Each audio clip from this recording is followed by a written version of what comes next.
आज सत्ताको हुर्मत लिने केही मन्त्रीहरू हिजो त्यही सत्ता राज्य सत्ताको छत्रछायामा हुर्किँदै राष्ट्रघाती एमसी पास गराउन सघाउँदै हामीमाथि आक्रमण गर्न आक्रमणकारीको सहगोत्री थिए। हिजो 35 वर्ष सरकार चलाउनेहरू र आज सत्ता चलाउनेहरू बीचमा केही फरक देखिएन। 35 वर्षदेखि तिनीहरूले लुटेकै कारणले गर्दा अहिले जनताले जनमत परिवर्तन गरेका हुन्।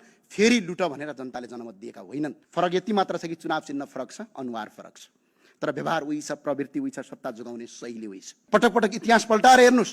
हाम्रो इतिहास के थियो एकछिन पल्टाएर हेरौँ त। छातीमा हात राखेर जम्मा 3 वर्ष अगाडिको इतिहास हेरौँ। कोही सडकमा कराइरहेका थियौँ, कसैले सडकमा कुटाइ खाइरहेका थियौँ, आक्रमण भोगिरहेका थियौँ, कसैले शरीरभरि साङ्लो बाँधेर माइतीघर मण्डलमा उभिरहेका थियौँ, कोही हिरासतमा हत्कडी लगाएर थुनिएका थियौँ। तर आज सत्ताको हुर्मत लिने केही मन्त्रीहरू हिजो त्यही सत्ता राज्य सत्ताको छत्रछायामा हुर्किँदै राष्ट्रघाती एमसी पास गराउन सघाउँदै हामीमाथि आक्रमण गर्न आक्रमणकारीको सहगोत्री थिए।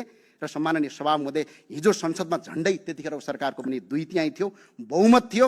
त्यो सरकारले हाम्रो कुरा सुनेन, प्रतिपक्षलाई अपमान गर्यो, सांसदलाई अपमान गर्यो। त्यसको परिणामस्वरूप भदौ 24 र 23 को आन्दोलन भयो। त्यो सरकारको संसदको बहुमत केही काम लागेन, हेलिकप्टर चढेर भाग्नुपर्ने दिन आयो सम्माननीय सभामुख महोदय। अनि अर्को कुरा 35 वर्षदेखि लुटे, हामीले पनि लुट्न पाउनुपर्छ भन्ने बासी अहिले निर्माण भइरहेको छ। 35 वर्षदेखि तिनीहरूले लुटेकै कारणले गर्दा अहिले जनताले जनमत परिवर्तन गरेका हुन्। फेरि लुट भनेर जनताले जनमत दिएका होइनन्। यो कुरा हेक्कार होस्। सम्माननीय सभामुख महोदय, म सम्मानपूर्वक भन्न चाहन्छु, सङ्घर्षको कुरा गर्दा यो देश बनाउनका लागि तपाईँहरूको जति सङ्घर्ष छ हाम्रो पनि त्यति नै सङ्घर्ष छ। फरक यति मात्रै थियो, तपाईँहरू सायद सुगम र सुविधा सम्पन्न परिवेशबाट आउनुभएको होला। हामी दुखी गरिब र किसान सर्वहारा वर्गका सन्तान थियौँ, त्यही परिवेशबाट आयौँ। तपाईँहरू टेलिभिजनभित्र चिल्ला स्टुडियोभित्र बसेर एसी रुमभित्र बसेर आफ्ना विचार राख्नुहुन्थ्यो होला, हामी सडकमा उभिएर आफ्नो आवाज उठाउँथ्यौँ।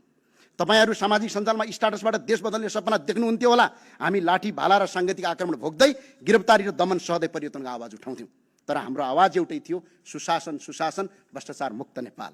सम्माननीय सभामुख महोदय, हिजो 35 वर्ष सरकार चलाउनेहरू र आज सत्ता चलाउनेहरू बीचमा केही फरक देखिएन। सम्माननीय सभामुख महोदय, हिजो उनीहरूको 2/3 र बहुमत थियो।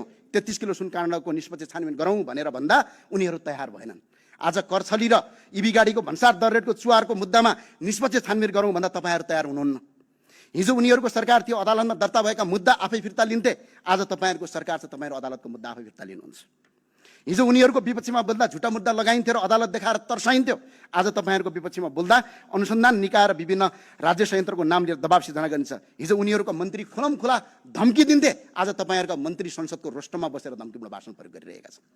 हिजो उनीहरूका विरुद्धमा बोल्दा कार्यकर्ताले सडकमा आक्रमण गर्थे, आज तपाईँहरूका विरुद्ध बोल्दा तपाईँहरूका कार्यकर्ता सामाजिक सञ्जालमा सङ्गठित रूपमा चरित्र हत्या गर्छन्। फरक यति मात्र हो, आक्रमण हिजो सडकमा हुन्थ्यो, आज डिजिटल माध्यमबाट। हिजो आक्रमण भौतिक रूपमा हुन्थ्यो, आज मानसिक रूपमा।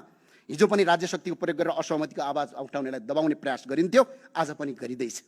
हिजो पनि आलोचकलाई शत्रु ठानिन्थ्यो, आज आलोचनालाई विकास विरोधी ठानिन्छ। फरक के रह्यो तपाईँ र उनीहरू बीचमा?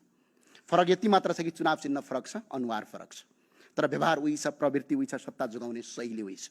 जनताले अनुहारको परिवर्तन, शासन शैली र संस्कार